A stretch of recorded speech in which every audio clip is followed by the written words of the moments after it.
So we have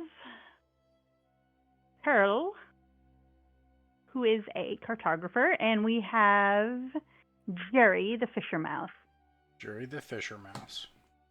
And you both live in or outside, but close to, or you could live in the shed. This dilapidated, gray old house. No one has lived in it for years. It was abandoned. Everything is up for grabs. So if you were a mouse, where would you want to live in, around the house, the shed, or close to?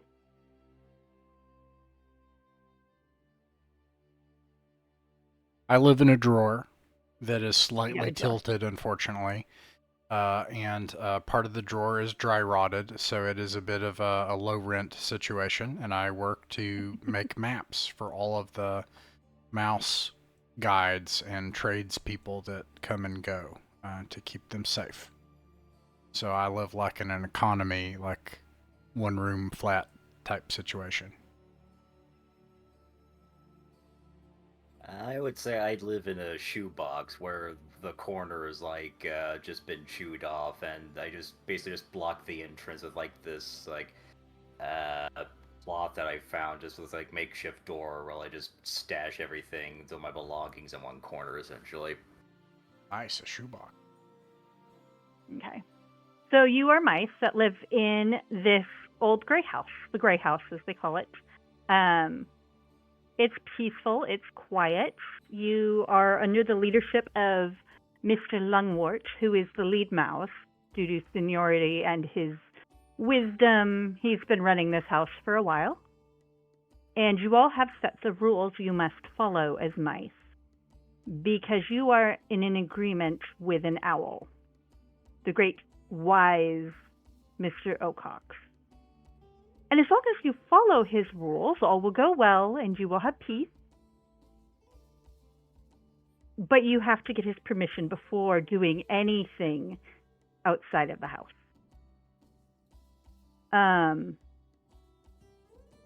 So you've lived here for a while. It's peaceful. Things seem to be going well. Lots of mice. This is a big, bustling, almost a mouse city. There's like 800 of you living here, tucked in nooks and crannies, in the attic, in the shed, kitchen, like all over the house. And most of the mice here have good repute. There are a couple, that ragweed, for instance. He's a newcomer. Comes up with all sorts of crazy ideas, and he's always trying to bend the rules a little. And one day, you are in your respective homes, Pearl in her drawer, and Jerry in your shoebox, and you hear a little tap. It's time. There's a meeting. We must go to the emergency meeting. And then you hear little feet scamper off. Go to the next house and tap. Oh, okay. This is like their job. Yeah, it's you're not sure who it is, but their job is literally go tap at doors and messenger mouse. I climb out of my drawer and yeah. Yeah, so everyone's got to go to the emergency meeting. Let's go to the emergency meeting. It wouldn't be an emergency meeting if it wasn't an emergency. On your way there, you see all the mice filing in, but there's whispering because there is a specific mouse who is missing. And it wouldn't be so conspicuous if it were not for the fact that she is the daughter of Mr. Longwort. And as leader's family, it's their job to keep up appearances, but here she's running late. So Mr. Longwort starts his meeting and is addressing all you mice, and we are doing so great, and we have this great community, and we've grown in number. There are so many, and he pauses. As at the door, you see Poppy scuttle in. She was hoping for quiet entrance, but no, and she's got a nasty-looking cut on her nose that was not there yesterday. And Mr. Longwort, Poppy. Anyway, as I was saying before we were rudely interrupted, we have been a very, very blessed mouse community under the wise leadership of old Mr. Ocox. And our family is still expanding indeed. for mine has 75 children and, well, near 80 grandchildren, and so far 23 great-grandchildren. We're becoming a big community, and the truth is, by my calculations, we are running out of food. And I'd hoped it would last a little longer, but by our estimations, we have enough food for several more days. But do not worry. We have a solution. We shall go and ask the great and wise Mr. Ocox for permission to travel to the orchard and to other areas outside of the area directly around our house to get food. And he is so wise, I'm sure he will understand our predicament and say yes. So I don't want you to worry. I'm just letting you know that if this week's food is a little rationed and maybe you're not getting that second helping that you were hoping for, it will be okay. We're just a little tight for now. That will be all. And he scuttles down and goes over and talks to Poppy in the corner, and all the mice are milling about, and some heading back to their homes, and some are kind of curious about what Poppy got herself into this time. And you hear things about, where's ragweed, and what happened to your nose? Why do you have to be late? And they scuttle out. So you go about your day, and Mr. Longwort and his daughter and his wife and a few other rather official-looking mice go out to this meeting with the owl. And when they come back, Mr. Longwort is silent. He looks very upset. Very, very upset. Goes straight to his boot. And Cicely, his wife, is sobbing. And she returns to the boot, and Poppy stands there. And she looks very nervous, like she doesn't know what to do, and she looks at both of you and says, hey, can we talk? Oh, Poppy, what did you do this time? Well, it wasn't quite my fault. I mean, okay, maybe it was a little bit, but he overreacted. Sure, you'll hear soon enough anyway. Mr. Ocox said no. Oh. And he blamed it on me. Oh, dear. Why do you blame it on you? A couple nights ago, and I know you're supposed to ask for permission, but it wasn't as though we were taking anything, and we were just for a stroll on Bannock Hill. See the moon. And Ragweed was out dancing, and, well, we weren't paying attention, and suddenly out of nowhere, Mr. Ocox appeared, and he caught my nose. And next thing I know, he caught Ragweed and snapped his neck and flew off to goodness knows where to eat him. That's why you haven't seen him. But now he says because of that, he told my father no.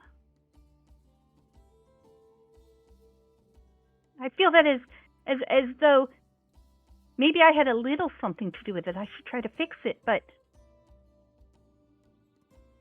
my father won't do anything without Mr. Ocox's permission, and I fear that if some of us are not brave enough to leave, then we shall all starve here. I believe you, Poppy. You shouldn't blame yourself. Although you shouldn't go off and break the rules like that. She crosses her arms. I know, but it was for one night. Oh, well, I suppose you're right. But I fear the only way to fix this may be to break the rules again, and, well, the reason I asked you is, well, Pearl, you're really good at map making, and you know the area directly around the house. And, well, can you imagine all the places we could map if we were allowed to go out and map anywhere? Oh dear, I already have so many maps to do. And besides that, surely Mr. Longwort has a plan for this. I mean, I'll talk to anyone. He says we mustn't disturb him, and he says whatever we do, we must not further anger Mr. Ocox, which means he does not intend to go out.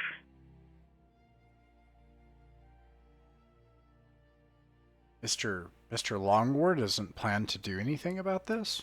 What do you think, Jerry?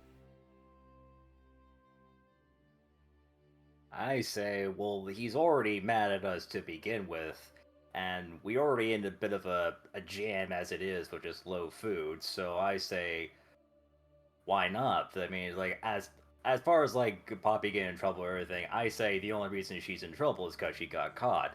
As long as we just go out and don't get caught, I say no biggie there. Because, well, we're low on food. What are we supposed to do? Just stay and starve? Oh, I'm a fisher no. mouse. Oh, Jerry, you're a fisher mouse. You're really good at finding food, and you're smart. I'm sure you'd help us maybe figure out if we get caught in a pickle. Yeah, sure. I mean, like, pretty sure there's like more stuff to find out the further banks in the orchard and everything. So I figure like, why don't we just sneak out, just like sneak some food in, just go on little raiding missions and gather back as much as we can carry. Well, we could try that, and it might get us by for a little while, but there are rumors. Don't know. I've never seen it, but some of the mice that live in the swamp said they've heard from some other critter that there's a place called New House, and it has things that Ragweed used to describe. He came from a city, and he described things like whole kitchens full of food left sitting out. Bread and cheese and fruit. And they may even have fruit outside on the ground. Oh, Poppy, where did you hear this? There.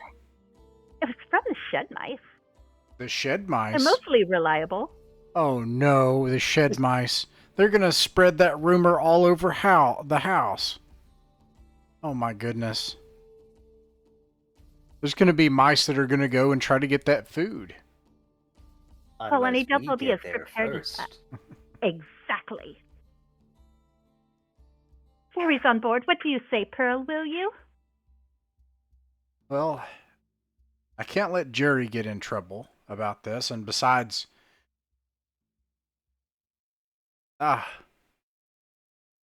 it'll be very dangerous for other mice.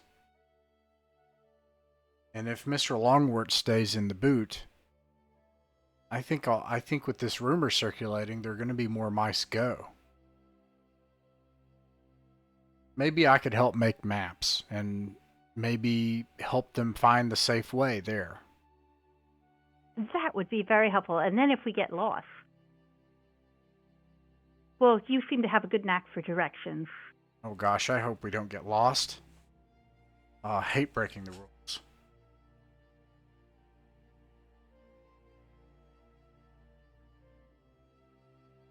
Well, if you think about it, I mean, what Mr. Ocox doesn't know won't hurt us.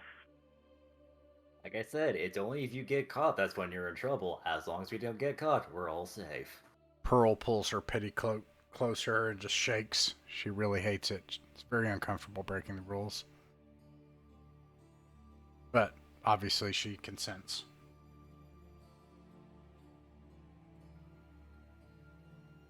Well, I have a little bit of something to give you for helping out. You see, Ragweed and I were... Part of the reason we went to the hill was he asked me to marry him, and we'd set some pips aside for a house, but seeing as we won't need that anymore, I could give some of them to you. And that way, if you need anything before we go... And she pulls out a little bag, and she's got... I don't know if I wrote it down. About 80 pips for each of you. I grab only enough pips. I don't know how much it is, but like just a handful that'll get some things. And I say, thank you. I could use some help getting just the cheese to put in a bag and a bag to carry. But I don't take any of the rest of the pips. And I say, I'm really sorry about Ragweed.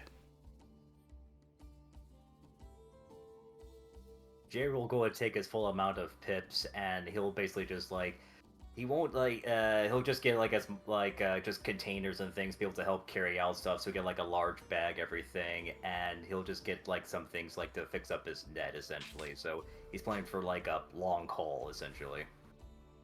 I think I got rations, another thing of... Yeah, I just got extra rations and a sword. That's Okay. what I got, yeah.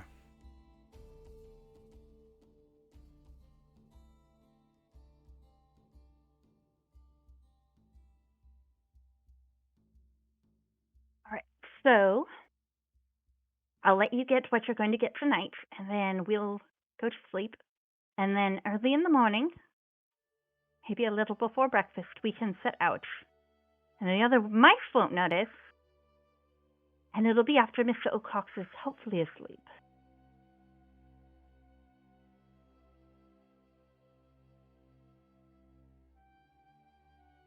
Pearl agrees. Alright, in this case, the early mouse gets the worm. Let's go get it first.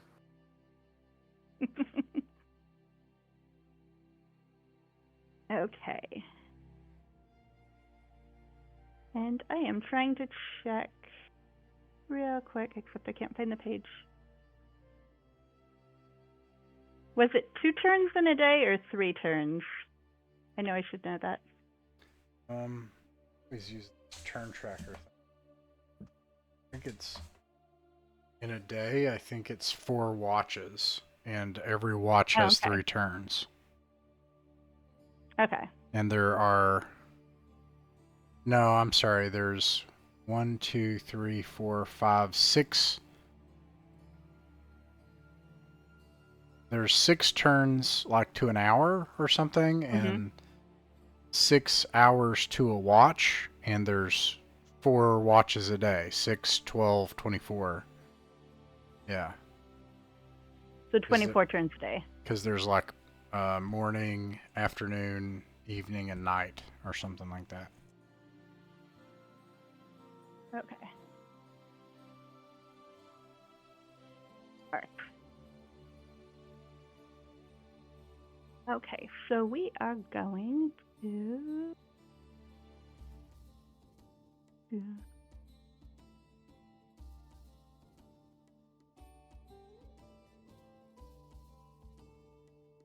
Yeah, so that would make them 10 minutes, and that 60 minutes is an hour.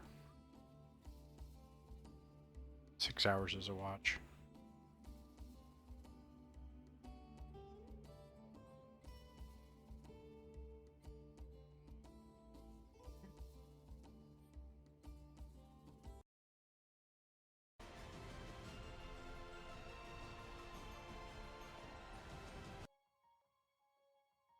All right. So, setting out the next morning.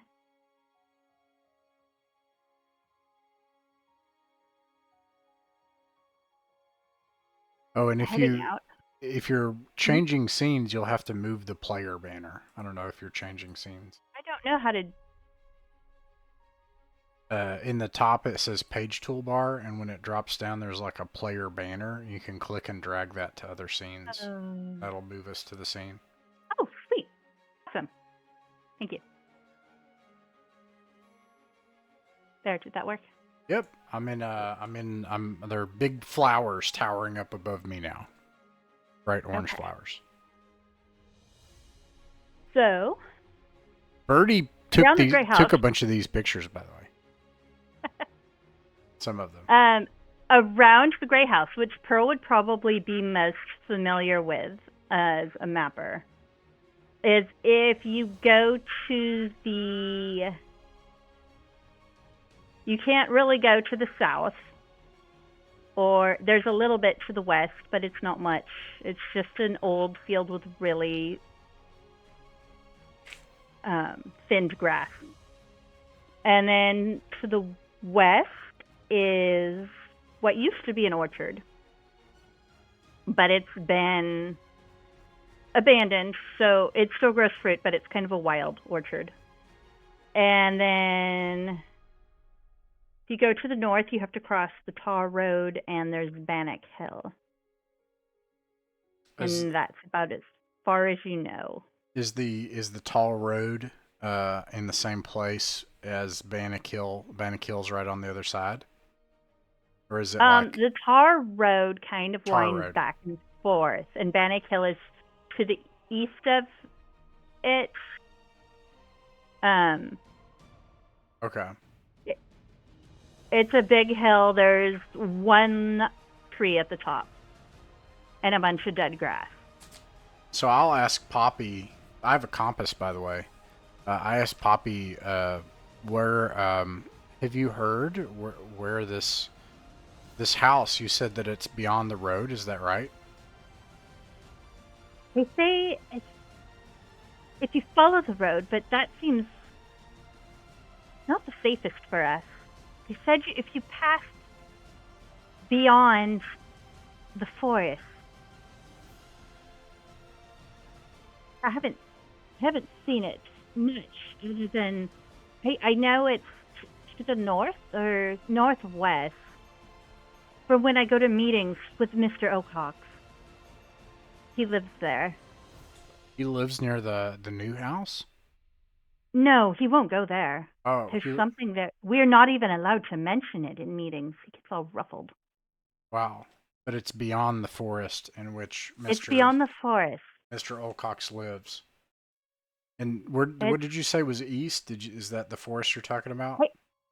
The forest is north or northwest. It's a big forest.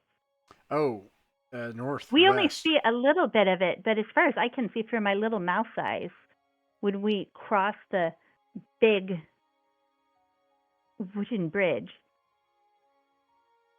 Oh, there's you can it just goes on and so on. if I use my compass and I point to the northwest, to my left in the distance is the abandoned wild orchard, which is probably like this, right? To the west. Yeah.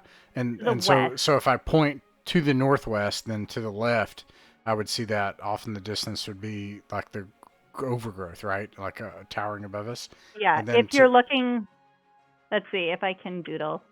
Yeah, you could doodle if you want, yeah. And then to the right, is that tar road, and Bannock Hill is be even farther off to the right. And this is if I'm pointing northwest with my compass. How can I make that bigger? Okay, so Poppy knows there's a road that kind of does this. And there's this big hill here. That's where Regweed died.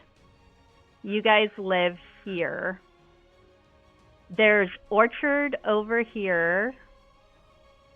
And then she goes to meetings with Mr. Ocox somewhere up here. And she knows that there's like forest somewhere up here, but she's not exactly sure on this side where it comes down to the orchard because you guys have not been allowed to leave much.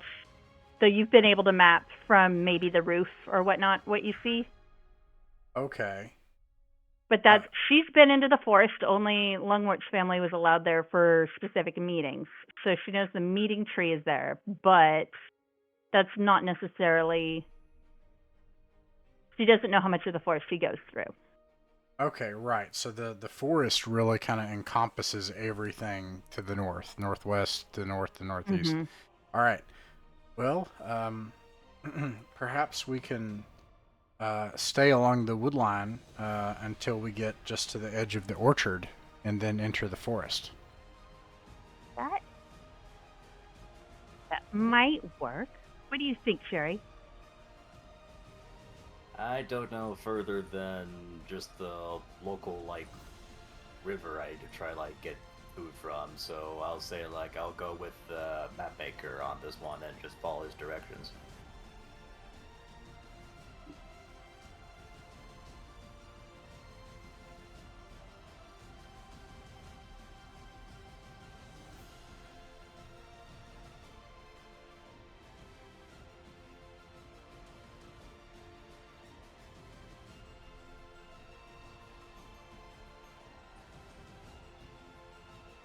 Okay.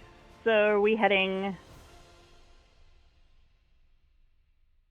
west or northwest? Northwest, yeah. My idea is that okay. If we head to the corner of the orchard, that would take us northwest. Okay. That didn't repeat. Let's fix. Yeah, it is. Okay. All right.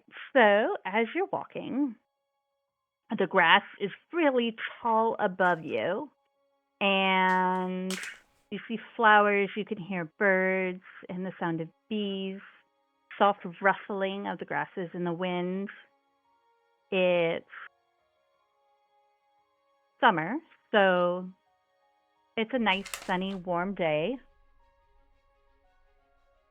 You also notice as you look up that way, way up in the air, you see the huge boughs of trees. And let's see. You go northwest. Was it each turn is 1 hex? I don't remember, to be honest. Yeah. I think. So on overland travel, your party minds can travel 1 hex or mile per watch. So it takes Oh, full so it takes a 6 full hours. Across 1 mile. Wow. Okay. So that would be 2, 4, 6, 8, 10, 12 encounter checks. Yeah, that would be a lot.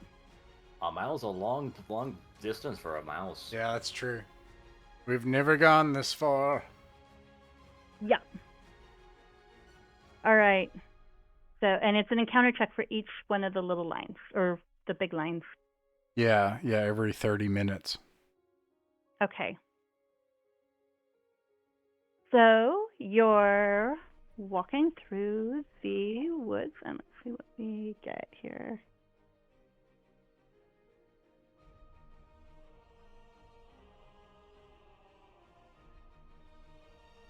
Okay.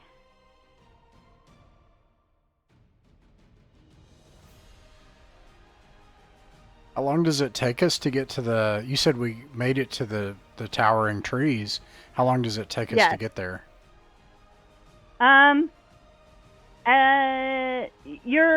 You've made it to the tree line if you've traveled that full distance.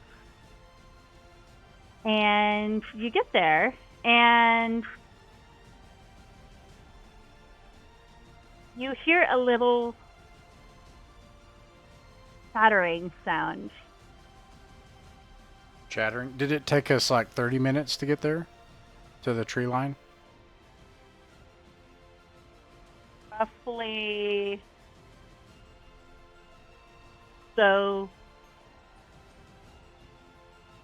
Or alternately, if the distance from the house. That way I can map it.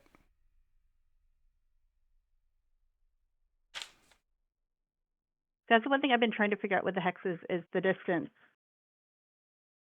Well, if you're going northwest, it'd be. If I cannot find that page. So let's say, I don't know, let's say the far end of the the far end of the forest is a full watch or a hex. That would be 6 hours. Overland travel. There, I think that's the page I want. Nope. So if it were like 6 hours and the tree line is 1/3 of the distance, then it would be 2 hours, for example. Or yeah. And I It'd think be it's 3 hours of travel. About halfway, so 3 hours. Okay, I'm gonna mark this the whole as 3 hex hours. is 6, so that's halfway. So that would be 3 hours. All right.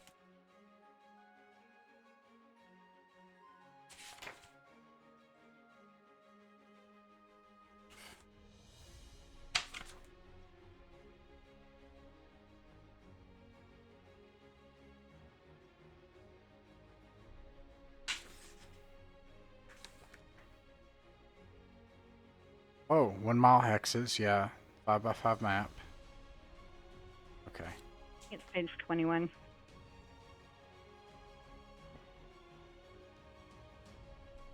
Okay, yeah. There it is.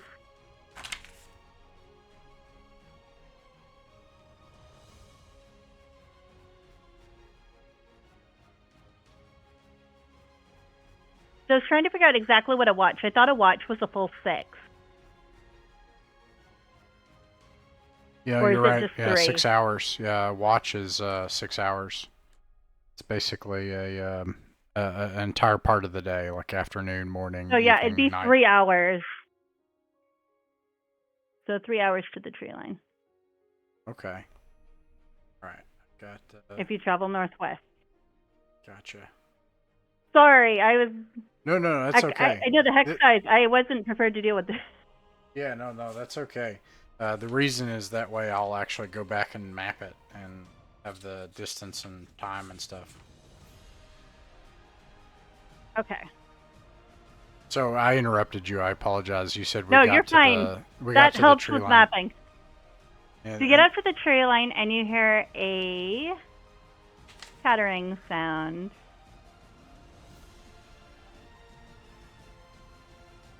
Tree line. Chattering sound. Well, immediately I'm gonna like hunker down. I'm gonna like, Jerry, hunker down, Jerry. Okay, and I'll try to like just use my nest as like a makeshift, just try to. I know it's really high, man. I just try to like just make it less look as some form of protection, essentially. It's like, oh, Nice. I buy my net. You see his tail like sticking out back of the net. A chattering sound. Mm-hmm. Okay. How far away does it sound, and what elevation? Well, just as you're trying to figure out how far away it is, the chattering sound changes to what sounds kind of like a frog.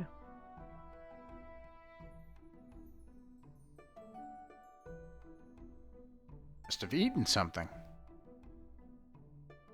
Do you think the frog would eat us? If it's big enough, yeah, those frogs will eat anything.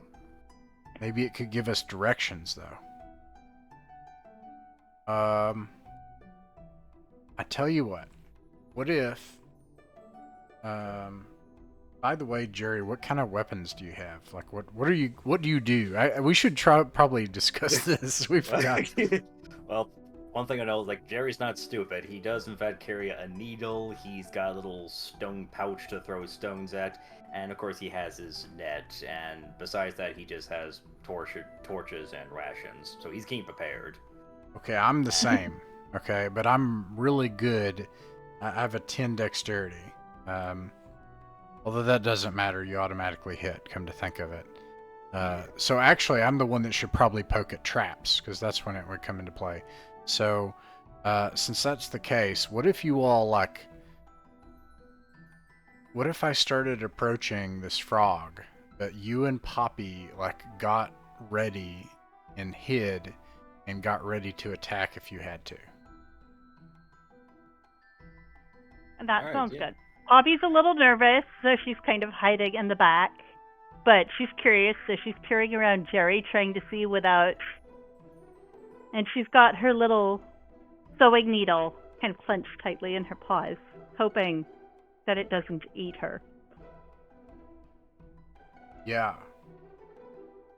Getting eaten by something almost twice in 1 week would be really embarrassing. That would be very embarrassing, but also, that just doesn't sound good. Get ready to pounce if we need to. And I straighten my petticoat, I breathe, and then I stride out as with as much dignity as a mouse can to speak to the frog. You come out, and the grass kind of parts, and you see that you are at the roots of what appears to be a very tall tree. And the grass is a bit shorter here. But instead of a frog, you are met with a strange-looking bird. Oh. He is definitely taller than you. Beautiful black feathers, almost looks like a rainbow with white speckles. Oh no. And he's sitting there making random noises, and he's now picked up a nut and is trying to hit it on the tree, and he stops and sees you. Oh, hello. Hello there. Are you a friend? I love friends. I also love food. Do you happen to know where there's food? I found a nut. Ah. Who are you? Hello. I am Pearl, and I am definitely a friend, and definitely not food. And I would eagerly help you with this nut if you're hungry. A little disappointing that you're not food, but I'll take a friend. Friends, and you can talk to friends. Haha. Who are you again? I'm Pearl, and I take the nut, and I take my needle, and I jam it into the top of the acorn to pop the top off and to try to crack it open so that she can get to the meat of the nut.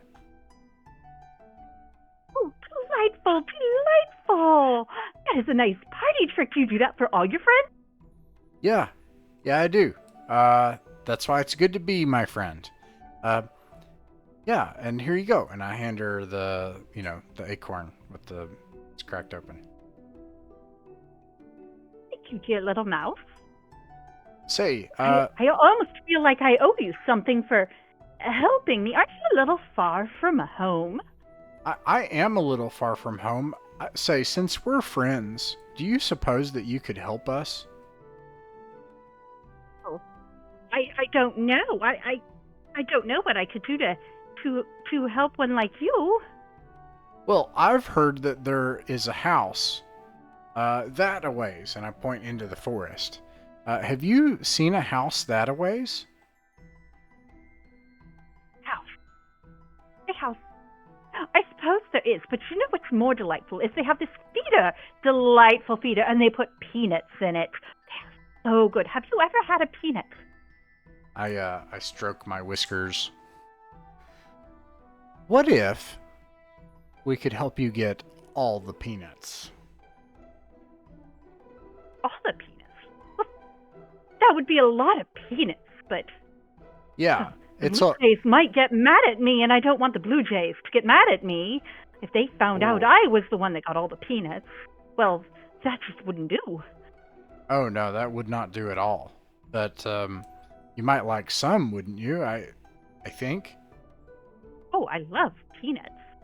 I love food. Did I tell you I liked food? Yeah. I would like to help you get more food. Perhaps if you helped... And she, carried us to the feeder, maybe we could help you get some of the peanuts out of the feeder. Well, I'll tell you what, little mice. I do think that is rather far to carry, little mice. But I'm trying to figure out, why would you need peanuts when you have all the cherries you could eat? Cherries?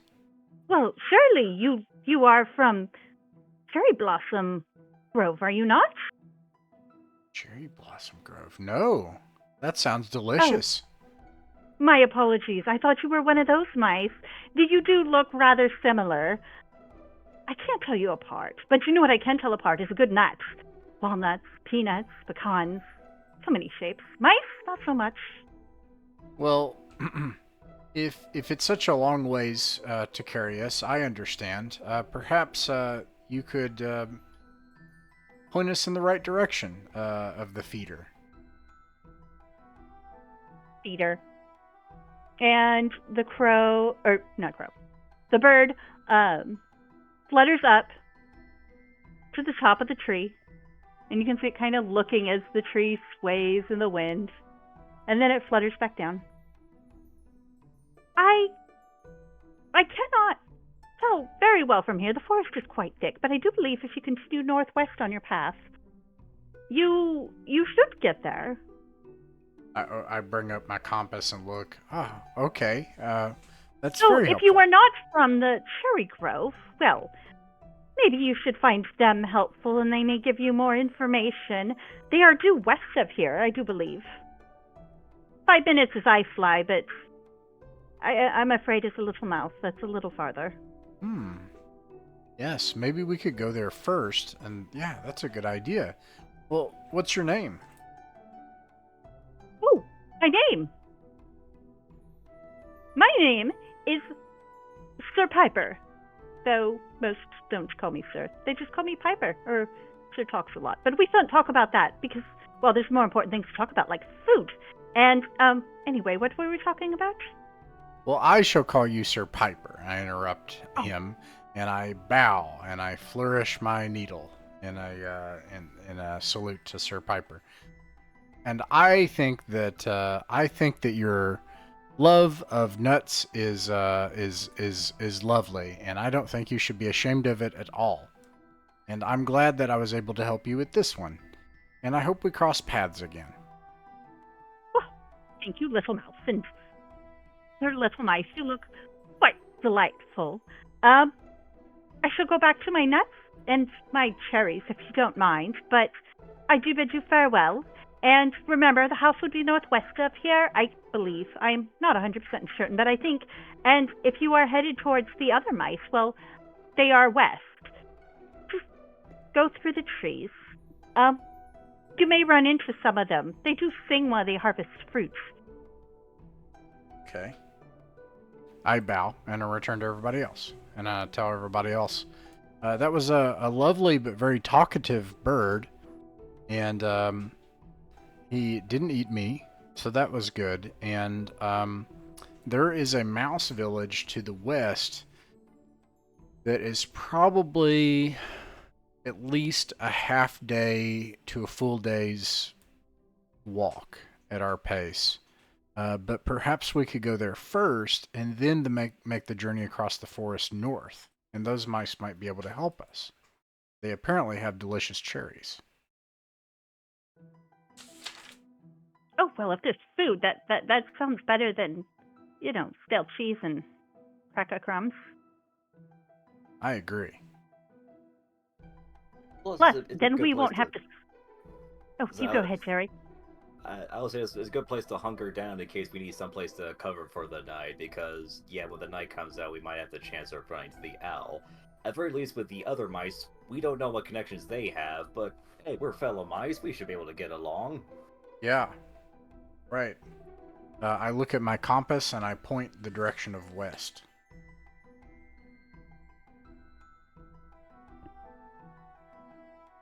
So we have traveled for...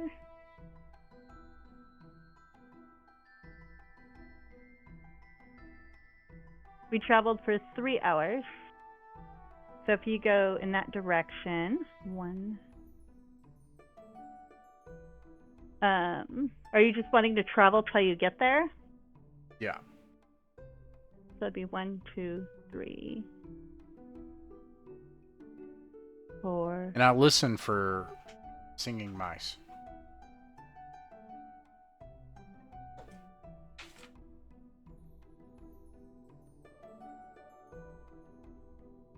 Okay, so it will take you...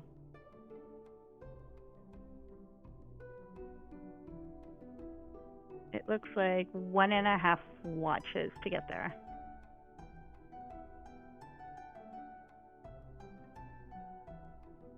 Are we still in the forest?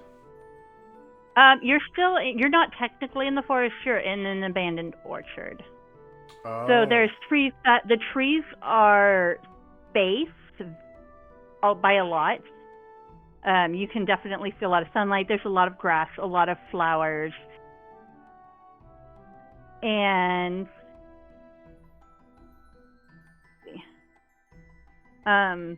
they were fruit trees, so there may be tidbits of old fruit on the ground. But if it's summer, most of the fruit would be up in the trees. Okay. So as you get closer, you've been traveling for, let's see, that would make it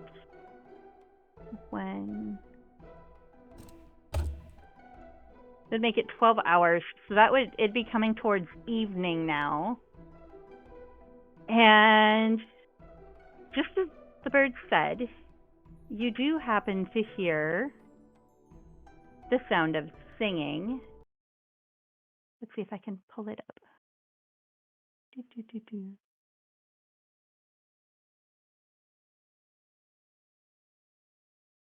think it's this one.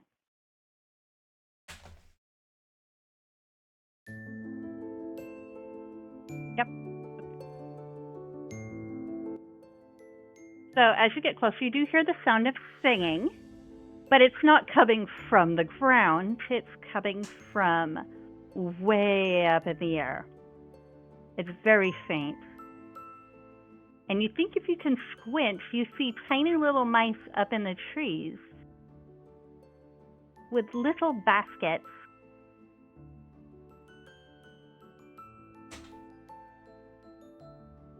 And as you get closer, you see that most of them are going to a singular tree.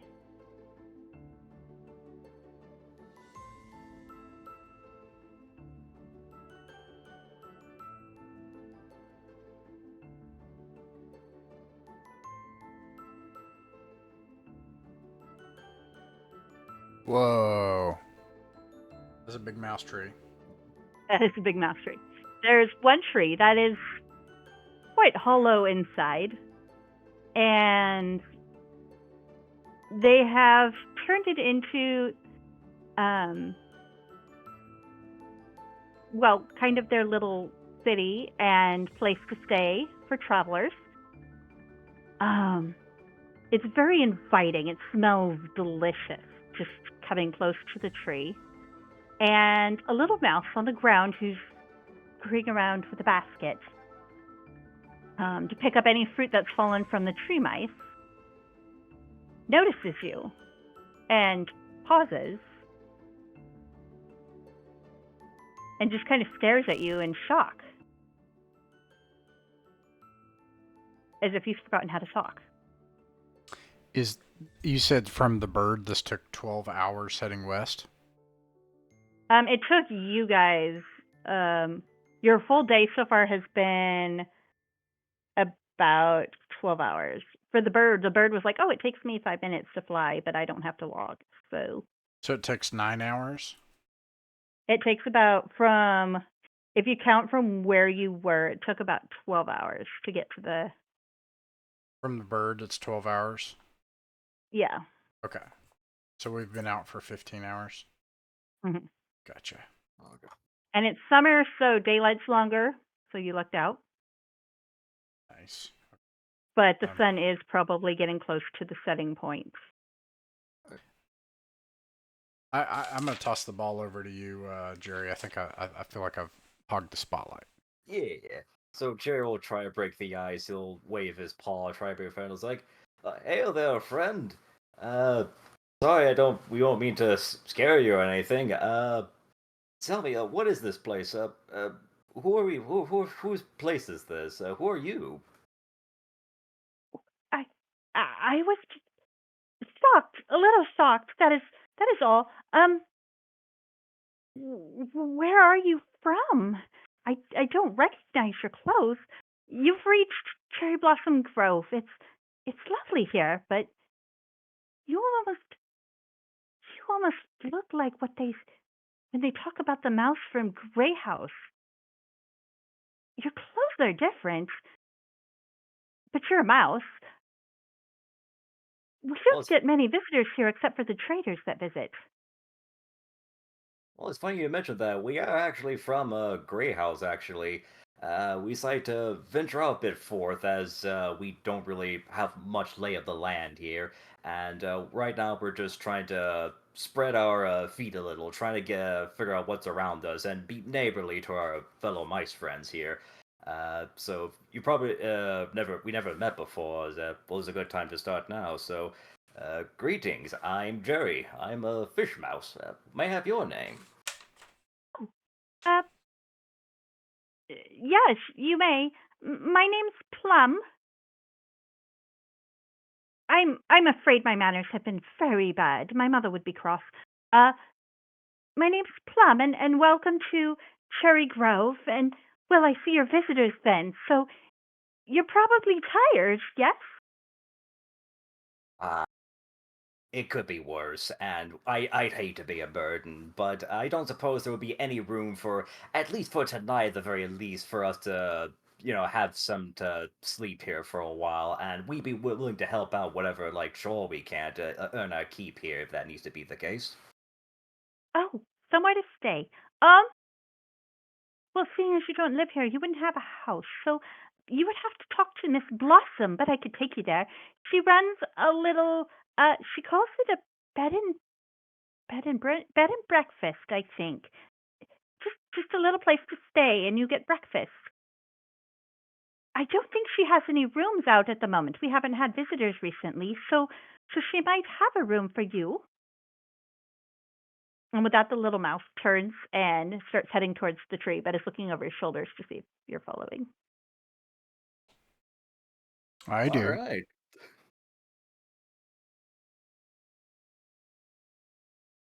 All right. So Jerry goes. Oh, you go. Okay, so there's the thing that Jerry goes ahead and follows her, and he's just merry the whole way. It's like, wow, all these new mice, and everything. Oh, I love the smell of this food. So he leads you in through a stairway at the bottom of the stump, through a little door that's kind of carved in, and you go up different stairways, and there's rooms off to the left or the right, and some of them you can see they have food preserves stored up, and others lead to different rooms where the mice live. He leads you up multiple flights of stairs. Some rooms you can tell they take the cherries there to process them after they're picked. And he goes up, up, up till he's not quite at the top, but almost. And knocks on a door. And a very plump, older female mouse answers it. She's got kind of a bit of graying in her fur, but she kind of looks like a grandmother. What have I told you about leaving work? Oh, you brought visitors. Oh my, I am sorry, visitors. Plum, thank you. You did such a great job. And she dismisses the little mouse, giving him a little biscuit, and he scurries off. Why, excuse my manners. I'm Miss Blossom. Can I be of service?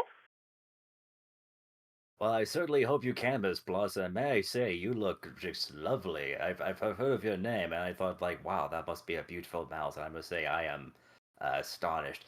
And I would really be very appreciative if me and my friends here could borrow a room at least for tonight. Oh, a room. Why, yes, I do have a couple. Um, we have rooms, and then breakfast is included. Uh, we do accept different methods of payment, of course. So they are rather special rooms, 3 pips per mouse. You each get your own room, of course. And a really comfy feather bed. They're so soft. We fluffed them this morning. And then we'll have breakfast sometime when you get up. Also, if you prefer, if you plan on staying a little while, sometimes I negotiate favors with other mice, and in exchange for helping them, they will pay in your stead if you plan on staying a little while. I say with 3 pips for each mouse per night, I say that's a wonderful deal. And well, I'm very tempted to try looking to see if maybe some earnings of favors part later down the line. But I think just for now, just for the night, we would be willing to pay the 3 pips for each of us to sleep here tonight at the very least. Well, delightful. I shall show you to your rooms, and if you are hungry, well, I only serve breakfast, but I do believe that down in the hall you can purchase some food if you'd like for dinner. All right, so we'll go ahead. Probably look further into that.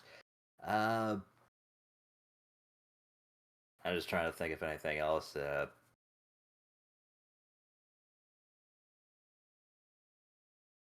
I gotta admit, like, I traveled all this way here, finally meeting here. I kind of forgot why we were here in the first place. What we were doing here again. Yeah, no. We're trying to find the new house, which is from here, hypothetically, somewhere to the either north or northwest, like north by northwest. So, so is this like a bed and breakfast? Yes. That's the type of thing. Okay. Um, then I think maybe this is something to discuss over breakfast. Although, how early in the day is it? We left in the morning. 15 hours. I suppose that's a long day, actually. 15 hours. Yeah. So, I suppose we should just relax, actually. I would ask Poppy and Jerry, like, well, it seems like we've been very fortunate so far to find another settlement of mice. This is this is fortuitous, I think. I think it's safe to just kick up our feet for now and let's just get at it in the morning. I say, like, for now, let's just relax for once. Let's just lie back and lie still for at least for tonight. Then, That sounds delightful. And actually having a feather bed, can you imagine? I'm going to sleep well tonight. oh dear, they're already Sure. asleep. Pearl is such a nervous Nelly. She just doesn't like things that are unconventional at all.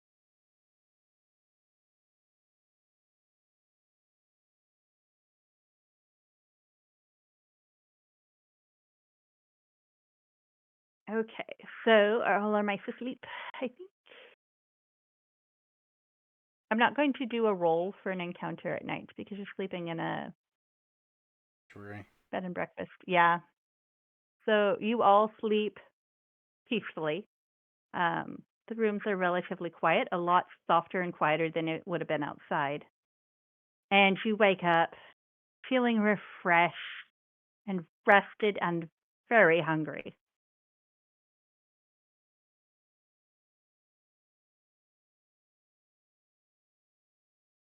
Excellent. Yeah, I wake up. I go down to have the promised breakfast. And what were their names again?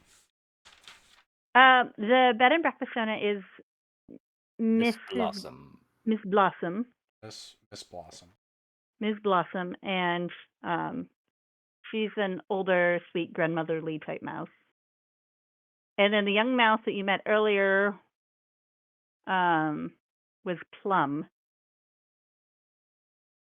And he was assisting out with work, but we're not sure where he ran off to at the moment. Okay.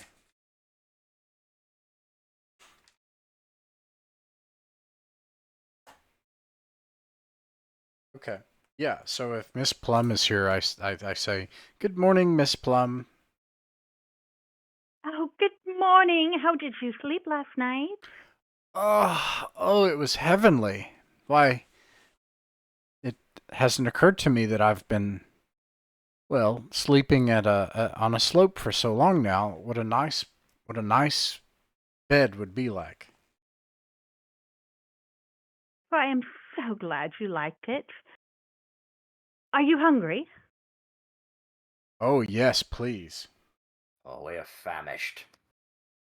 Well, let me lead you down to where we mice tend to eat, and I whipped up a little something special for you this morning.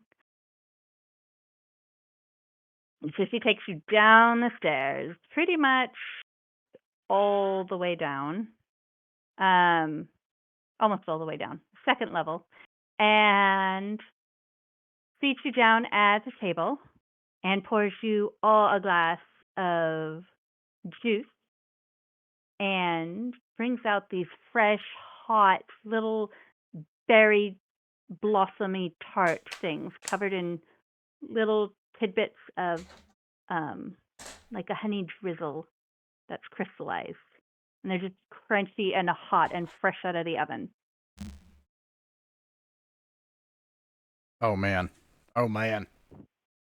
I'm just like I look more like a squirrel. Like my cheeks are like blown up. I'm just like gonna choke to death. Ooh, I know I shouldn't say this, but not even my own grandmother makes these as well. Like, oh, these are... I speak with my mouth full, even though it's unladylike, and I say, "From excuse me, I'm so sorry, Mrs. Blossom, but do you know of anyone who has heard of another a mouse house like the Greyhouse, but it's somewhere beyond the forest. Well, we do have stories. I do believe, let me think.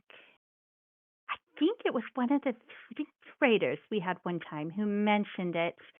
Ah, they come a long way, you see. It's a dangerous journey, but we have an agreement. They trade us some things, and we send them with fruit preserves and dried cherries and the like, and seeds that they can use for tools or whatnot. I don't know what they use the seeds for, but they always order a couple boxes.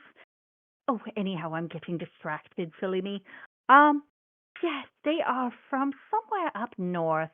I'm not the best mouse to ask about that. I'm afraid I catch tidbits of things, but I'm so forgetful. However, there is one mouse who could probably answer all of your questions. He's much more official than I am, and well, he handles trades and directions and difficult things. Um, but I believe he's on a work crew right now for the treetops. They ran into some trouble today. He should be down this evening if you wish to talk to him. What is his name? Oh, his name. Uh, well, I believe he goes by Bert. He used to go by his last name, but it was so hard to pronounce he got tired of it, and so everyone just calls him Mr. Bert, or Birch for short. Oh, perhaps we could talk to Mr. Burt. Yeah. You can't miss him. He's kind of a mottled mouse, 3 different colors. And he's got a nick in his ear, like he got in a fight in a tree or something, which kind of what happened. He fell and nicked it on a twig on the way down to the next branch. But yes, he'll be down tonight after he's busy handling the work situation in the tree. And you know, if you talk to him, catch him over dinner when he's in a good mood, he'll probably be able to answer lots of those questions. Now, can I get anyone more tart? Yes, please. Oh, absolutely. And this is probably a better question to ask Birch himself, but I'm kind of curious. So with this cherry blossom grove, is it under any type of protection from any type of creature, like an owl, for example, or anything like that? Would you know about that, or would this be better for Birch? Oh, goodness. Birch can answer with more details as far as we don't really talk about him here. He's not all that nice, but no, we are not with the owl.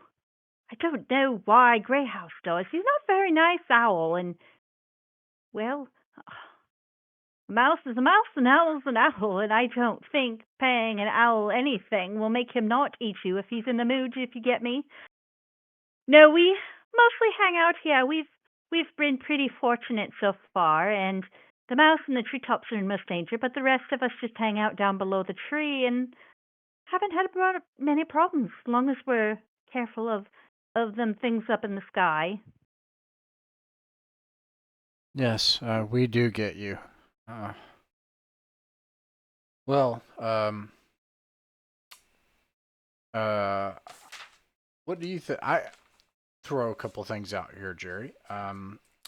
We could see what else is around here, like if there are different types of merchants and different things here.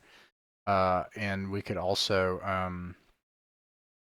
uh, if we are satisfied before the evening that we can't, you know, learn a lot just from the community and the tree, we could actually set out and try to explore and clear some of the area. Um, I don't know, maybe to the maybe around it, maybe to the north or something. Yeah, I think there's like figuring out about this community and at the very least the general area around here, because this is basically further than any mouse from the Greyhouse ever came. So I figure like if we're going to go ahead and eventually, I think because I think the idea is have everyone move from the Greyhouse to the new house, we do need at least know the area so we can at least make the journey a little bit more safe for That's a everyone. good At the point. very least, we may start make friends with other communities. That way, like, hey, they be able to help out everything. Yeah, we should know the area north of the fruit trees to the east by northeast because we'll need to know that if this is part of the route that we pathfind for people to make their way to New House. Well, anyways, I think we should start by just looking around and seeing what is all in the tree. Absolutely. So, Miss Blossom, I realize that you're a very busy woman. I don't want to take up more of your time, but would you happen to know of any particular, like, I guess we could just ask around in general for any mouse that's free or anything, but you know of like anyone who'd be able to help give us a tour of the area, you know, like let us know more about the tree and the community, essentially. Oh, well, I could tell you all about it, but I'd give you a tour too. What a tour I could give.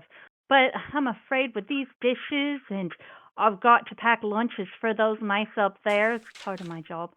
So I could get you a young mouse, maybe someone like Plum, though I think he's working right now.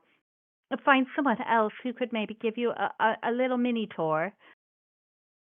Well, Maybe I answer hate some to add questions. more to your workloads. I'll tell you what, if you're not able to find any mouse, we can make our own way. I was just asking to see if you knew anybody offhand. I certainly don't want to give you more trouble than you already have, Miss Blossom. You've been a blessing to us all.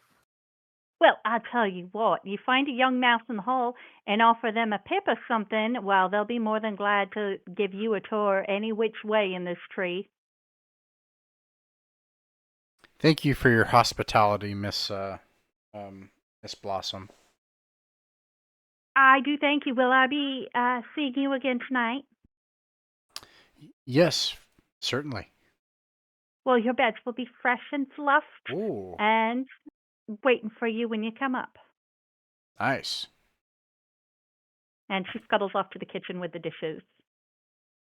All right. Yeah, why don't we find a scamp somewhere and offer him a pip? Urchin. Alright. Which floor do we start on? Well, you're on the second floor if you see the room with the fireplace kind of thing.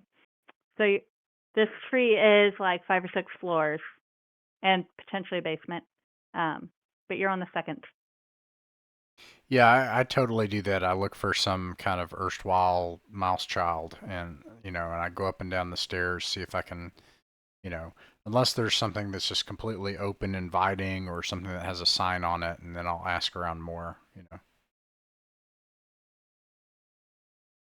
So as you're in the stairwell, you hear from downstairs, you hear a clack, ting, ting, ting, ting, clack, ting, ting, ting, ting. It's a kind of funny little sound. Hmm. Something whacking at like a wall? Like something like bouncing off the wall or on the floor. Oh, and this is in the stairwell? Yeah, it's a soft little sound. It's not like a loud thump. Okay. Yeah, okay. Well, I keep going down until I figure out what it is. So you Or come opens down the the doors. stairwell and you notice off to the quarters where the families are, there's a couple little mice that are playing a version of catch or something. You're not sure the rules with a little cherry pit. Nice. And they kind of look at you and they're shy. But one of them comes up and goes, hey, you're those visitor mice. See, you came from the Greyhouse. So the rumors are true. We have visitors. Oh, I'm sorry. Um, my name's Kick. Kick? Hello, Kick. My name is Pearl, and these are my friends Blossom and Jerry. And yes, we are visitor mice, and we were told by Miss Blossom. I'm sorry, not Blossom. Uh, Blossom. Poppy? Poppy. My friends Poppy and Jerry. Poppy and Jerry. Anyways, we were told by Miss Blossom that you, Kick, would be the ideal ambassador to Greyhouse. An ambassador? Yeah. Oh, you mean I help you out around here? Kind of like Yes. an important person? Exactly. Very important. Yes. Oh, that sounds fun. Yes. A little more fun than playing pitball with the younger mice, anyway. Right. And you see, Kick, an ambassador, an aide de camp of a visiting dignitary. They carry things, and I give stuff for Kick to carry my stuff, so I don't have to carry it. And also, it's important that we come to learn of your culture, Kick. So, uh, the most important thing, perhaps, is as an ambassador, you should show us around to the most important parts of your community. Oh, well, that sounds fun. Where should we start? At the top or the bottom? Or we could go outside, but not too far. I'm not allowed to go too far. Oh, the top sounds fine to me. Does it sound okay to you, Jerry and Poppy? Um, I was more of the opinion of starting from the bottom guy, but sure, let's start from the top, go down the bottom. Poppy's like, wait, does this mean we have to climb all those stairs again? And she sighs and starts heading up the stairs. Well, that means we get to see everywhere twice and make sure we get a full view of the whole tree. I mean, we gotta make sure of that before anything else. You wouldn't just like to see everything once and then just go straight back down anyways. I suppose not. And Tick is super excited. She's like, hey, I'm not old enough to get an official job yet here, but I'm an ambassador! Or something like that. Let's go! And he takes off running up the stairs with all the energy of a young mouse. nice. All right. Name is Kick.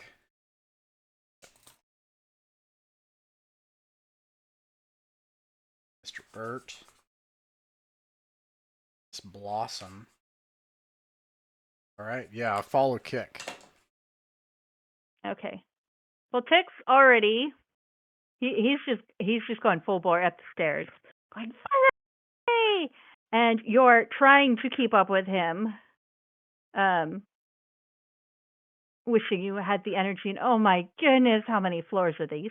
There's 6 floors, 6 flights of stairs going up. Oh, my mouse And you feet. finally, you get to the top. Oh my word! And he's all excited, going, "You're here!" And I think maybe we that's should start right. at the bottom You're next time. grown-ups. I'll give you a minute. And you notice, at the very top, you actually went up into towards one of the branches, and there's a door there. And he says, "Now this, I'm not allowed past here, but this leads to axis.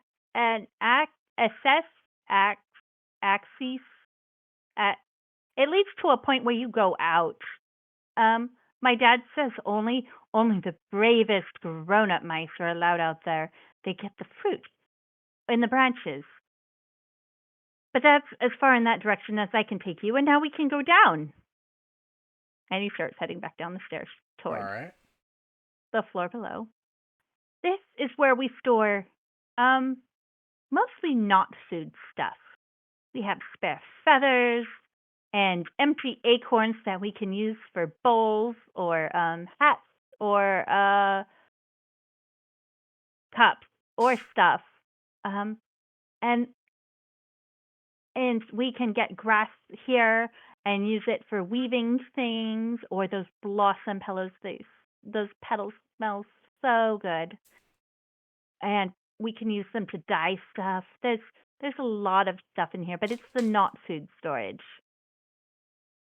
Okay. And then, well, you can't see it through the wall, but the bedded bath, Miss Blossom's place, it runs up this high, but on the other side, and you can't get there from here. You've already probably been through there, so do I need to lead you over there? Nope. Oh, okay. Oh, and there's one other place, but I'm not allowed to go there either. And it's up higher, and you can only get there through a stairway. Or no, ladder. And my dad said only certain mice are allowed up there. But I'm sure you could ask a grown up about it if you wanted. I'm not. He said I can't know yet. And then we go downstairs, and he goes downstairs and points out the washroom where the laundry's done and the clothes are dyed. Apparently, it's the only one for the entire tree. So there's mice in there busy washing, and they do tick out of the way a couple times because he's really good at getting in the way while he's trying to point to things and describe this or that. And he goes downstairs, and this is the room where we get to play and have fun.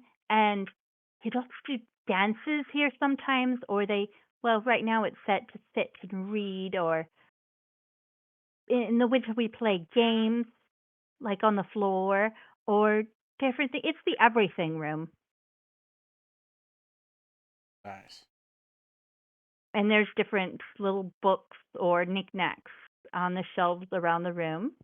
And he continues to go down the stairs to the room you were already in. And he says, "This is the food room. We all come here for food.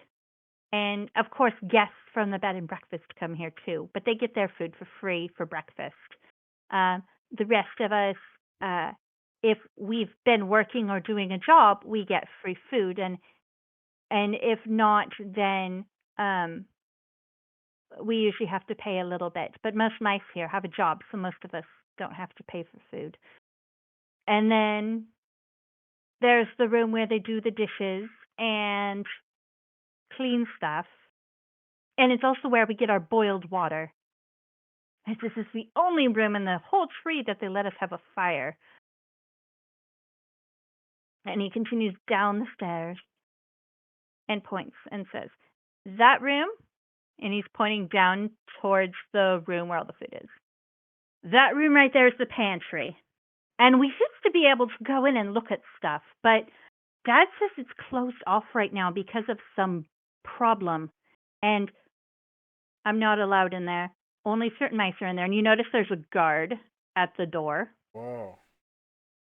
And over here, this is where we do the weaving, and we can make fabric or baskets or any number of things. And then if you go downstairs, that's where we have jars and containers of liquid like water or honey or berry juice, because if one of them leaks and it's on a floor up high, that'll make a mess. And then there's the basement, but I don't go down there because it's creepy. Oh, we should totally go down the basement. I mean, I don't say that in character, but maybe there's pips down there. Well, logically Did you want to speaking, go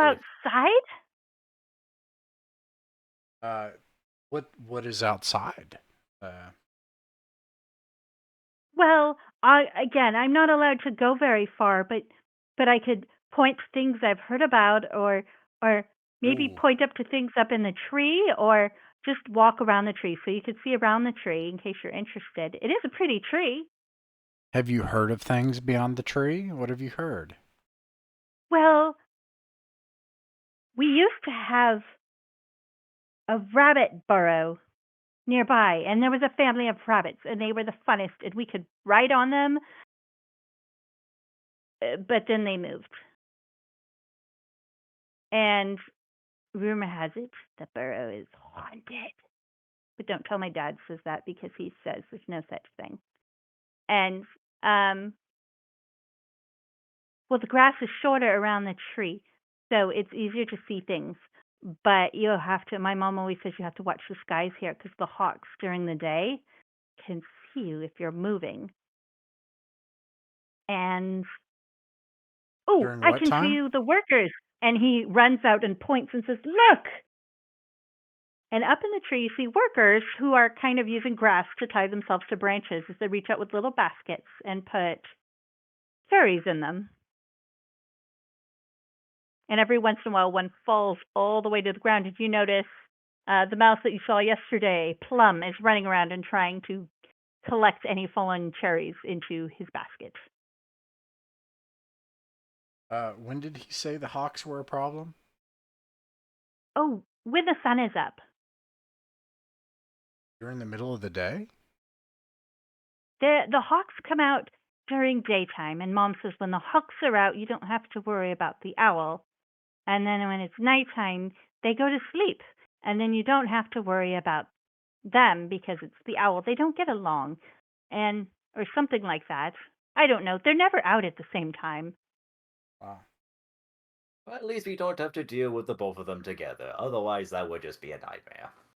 Where Hey, the rabbit burrow, I ask him to point in the direction I look at my compass. he points to the southeast. It's not too far that way.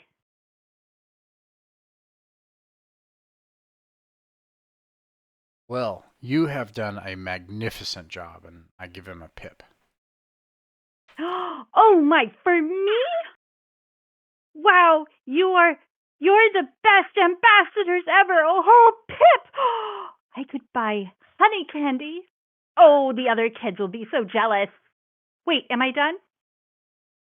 Yes, that concludes your duties. You've completely fulfilled the role of an ambassador.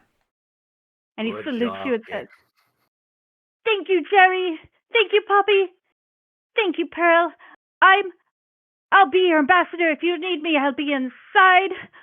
Yay!" And he runs away, clutching this little Pip like it is the most amazing thing he's ever seen. Awesome. All right.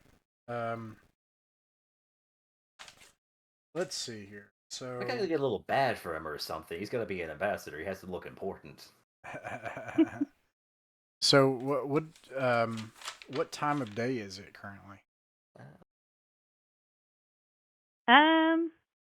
Well, you've been touring the house for a little bit, and you had breakfast. Did you guys did do you think your mouse would have slept in? Let's see. I could see that. Not mine, actually. Mine would not have. Pearl would have arisen at precisely the right time and the same time every day. And it's I'm gonna say we're 4 hours into the day. It's about, I don't know, 10ish. It's not quite lunchtime. okay. So we know all these places.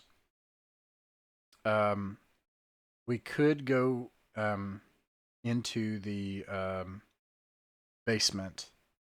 We could try to sneak into the food storage room. That could ruin everything though. We get thrown out of this place. No. And Last thing we want is like all those mice from the Greyhouse. They're thieves, all of them. it sounds like they all work and they go through the access point on the branch, and that's how they get up to the cherries, and they work and collect the cherries. So I don't feel like we would, unless we wanted to try and help with the work and to try to maybe raise our reputation and actually just contribute. But all that to say, I don't, other than the basement, I don't see much that we could explore here. But we have some sites of interest we could explore, or we could try to map more areas. So we know about a abandoned rabbit burrow. We know about well, I suppose that's it in the local area. Or we could track back northeast to via the fruit trees on the north side of the orchard. Try to explore.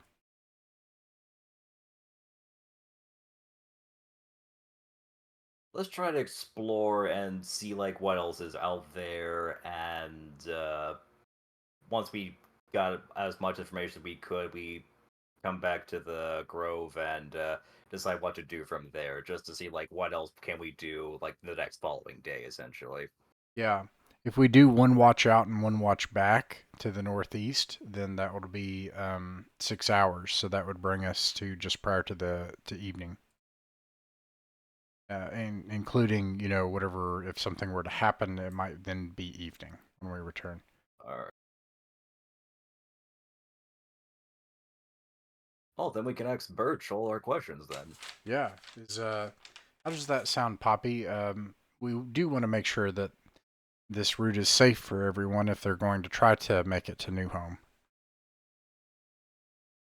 Agreed, and I do feel a little safer knowing he won't be out during the day and there are some trees to cover us.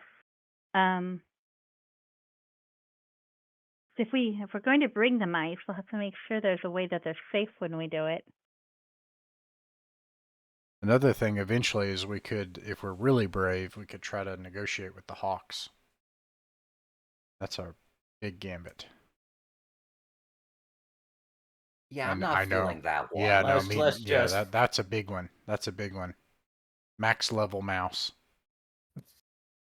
Yeah, when we've built ourselves up and we managed to get ourselves an army, then we could try that. Yeah. Yeah. Okay. Let's head to the northeast. Okay, so we are going to go back to exploring. Where is it? There we are. The orchard.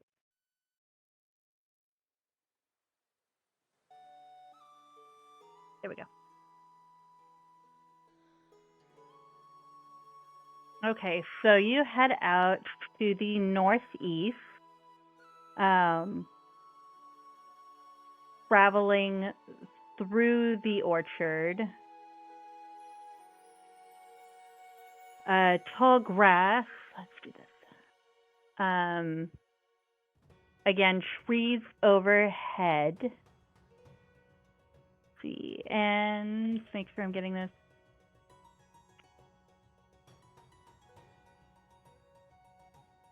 So a watch is basically equivalent to, that's 6 hours or 1 hex. Okay. So we'd only be able to go out. Yeah, that's right. We could only go out half a watch and then back out 3 hours and back 3 hours. Okay, and if you're going due northeast, okay. So you travel, there's trees, it's birds singing again, and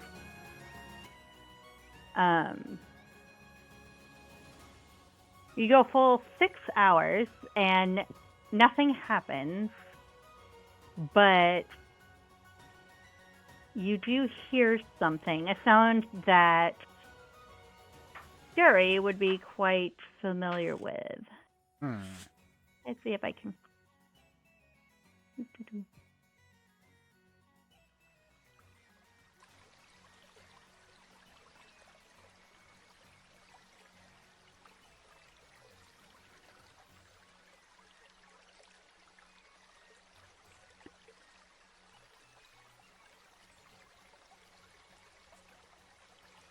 And it sounds like it's really close, just a smidge to the north, maybe?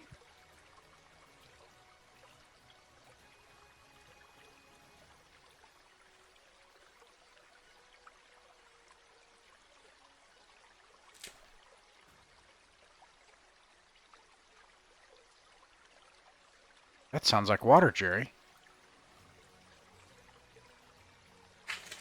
Oh boy. Well, I know we're out here just trying to map everything, but you know what? It's been about, I'd say, a good 2 days before I fished. Let me go ahead and, see what's further up north.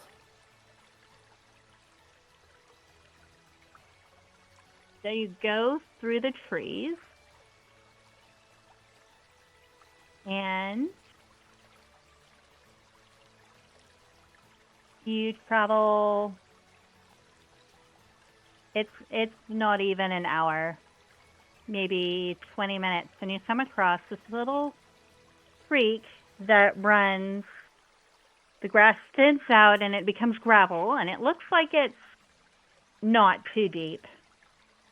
Like, there are parts where you'd have to swim or figure out something because it is higher than you, but there are bits of rock or gravel here and there. And then on the other side, you can see grasses and then a dark, looming forest.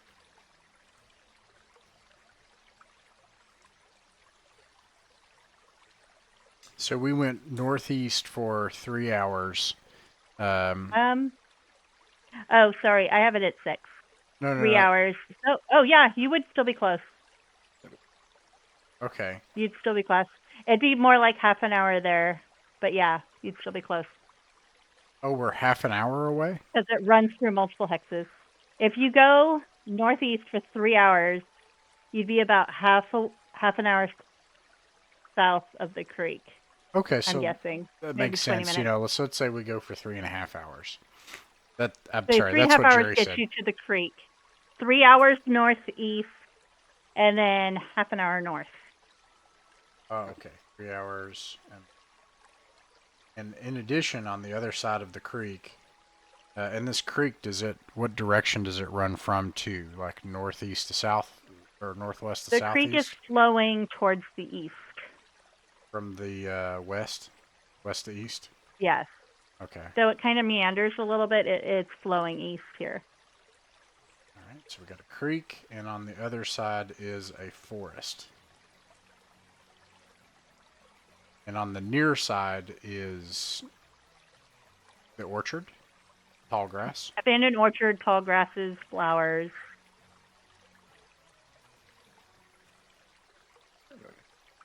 Okay. This is very helpful. This is a linear landmark. We could follow this creek and we wouldn't get lost unless it forks. So, but alas, we can't explore any further. We're gonna run out of daylight. You do happen to notice, though, as you're kind of looking around and starting to head back, Jerry's foot touches on something. Oh. Kind of like stubbing your toe, but you pick it up and it appears to be what used to be a weapon of some sort, but it's too big for your paws. It looks like it was maybe a spear or some kind of long, unnaturally carved stick weapon. But it's definitely seen better days. It's damaged and not usable, and it's too big for your paws. So it looks like maybe some other creature used it? Mhm. Oh, man. I think there's a blacksmith at the Grove who could probably, I don't know, like identify this or, I don't know, make something more useful for us maybe. Yeah, we could definitely bring it up to Mr. Burt. Well, if he knows as much as they say he does, then maybe he might know about some things we might run into here. I'd like to think Ocox is the only thing to hide from, but I'm worrying that he may not be. We just found out there's a hawk during the day, so who knows what else is out there. And I don't want to jinx us or anything, but I fear what might be in that forest. But hey, it's what we gotta do to find better times. Yeah. Well, I think I can dead reckon from here to the south by southwest. So it would be something like 200 degrees between south and southwest.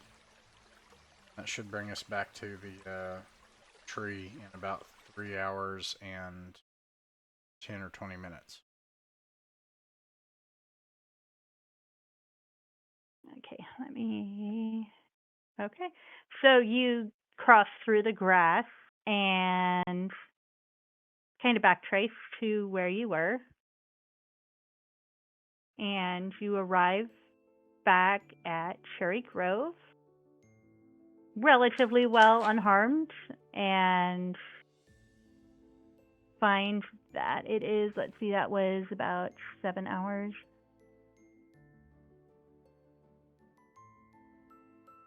Okay.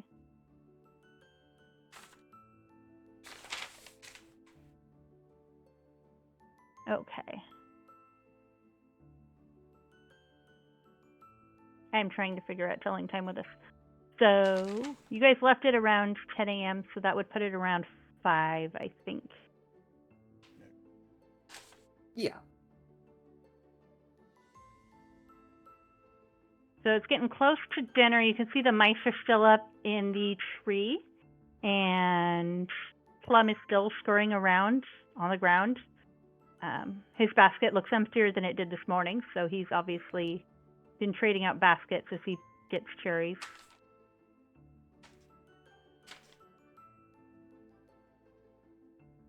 I just walk up to Plum and I say, "Hey there, friend. Busy day working, has it?" Oh, hey there. You're the one they called Jerry, aren't you? Yes, it has yeah. been busy, but good. Very good. Glad to hear that. Out of curiosity, would you happen to know if a mouse named Mr. Birch, would he be available in the tree? Oh, I believe they'll be coming down for supper anytime.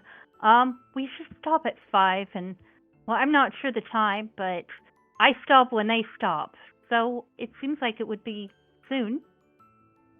Alright. And his stomach grumbles. Well, obviously you've been working very hard. You very well deserved your meal. As someone who's been traveling here, obviously we haven't necessarily earned our keep for free meal. How much do you know what supper would cost for us? Would it just be what one pip for the meal? Oh, yeah, usually about 1 pip for the meal. Sometimes mice that can't pay, I know, work out arrangements for things like room and board or food. They trade favors or information, though Mr. Birch doesn't often buy information because he's really smart. He knows a lot of things. But, yeah, it'd be 1 pip. Food's really good. Miss Blossom is a great cook. Did you have her breakfast? Oh, we did. It is delicious. I can't wait to come back for more. She does amazing things with cherries. Oh, look! Some of them are heading in. That means I'm done. Let's all head in together, have one great big meal. I tell you what, I have a couple baskets of cherry bits that I have to haul in and give to the guard mouse. If you help haul one in, I'll pay a pip for your dinner. That's very charitable of you. Plum, is it? I'd be more than happy to help out with that. Thank you. I don't feel like hauling all of these in. So he picks up 2, and he's got 2 more baskets sitting there. Alright. And Jerry, he's kind of used to sort of like, maybe not used to it, but he's gonna try like haul the 2 of the baskets and help carry them into the tree. So you guys enter the tree. He hands them off to. There is now a second guard in front of the food storage pantry area. And he's there to receive the cherry baskets. So Plum hands off his baskets and then excitedly scurries toward the stairs and gestures for you to follow him up for dinner.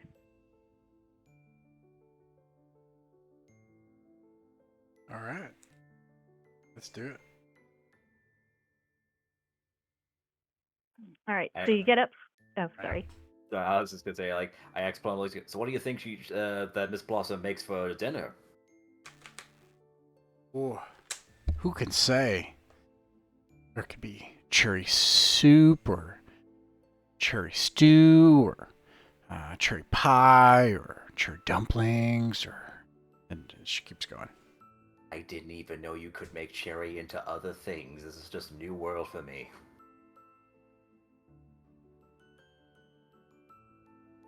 Poppy is just drooling. She can smell. Oh my goodness. I hope I don't make a fool of myself eating dinner like I did with breakfast today. And she follows him up the stairs.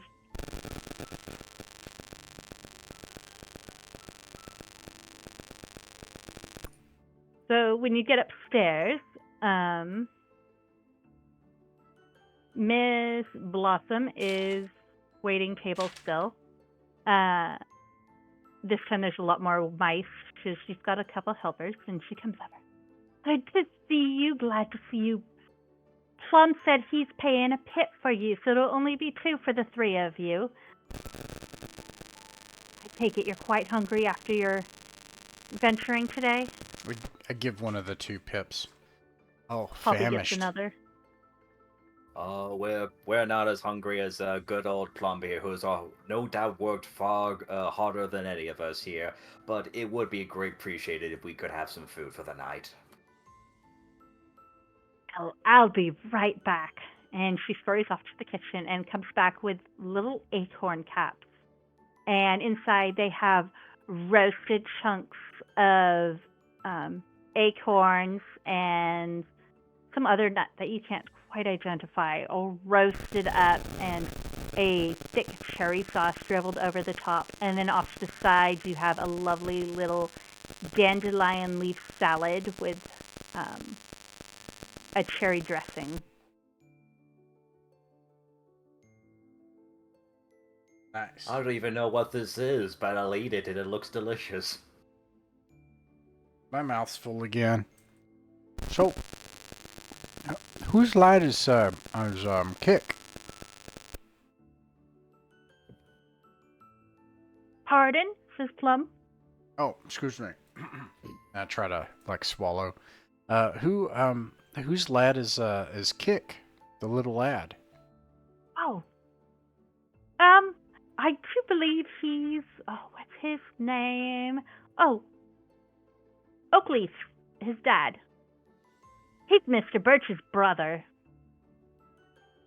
Son of Oakley. Brother Bert. Well, can't wait to tell him what a nice young mouse he was to us today. He was so very helpful.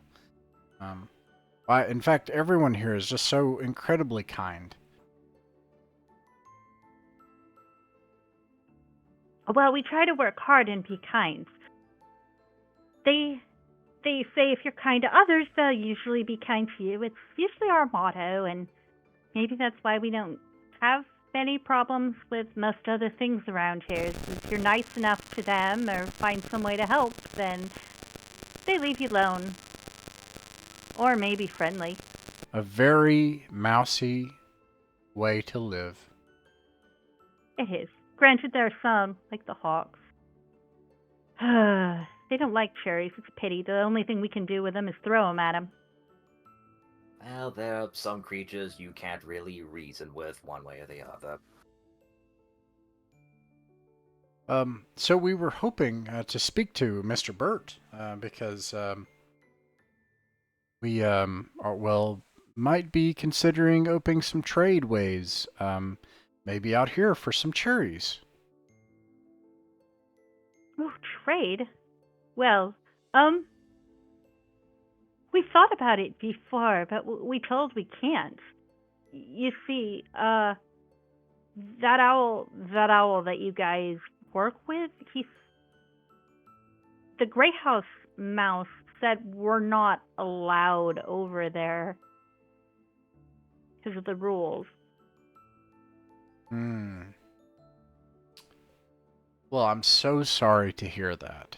And I hope that is all just a misunderstanding. It'd be a lot easier.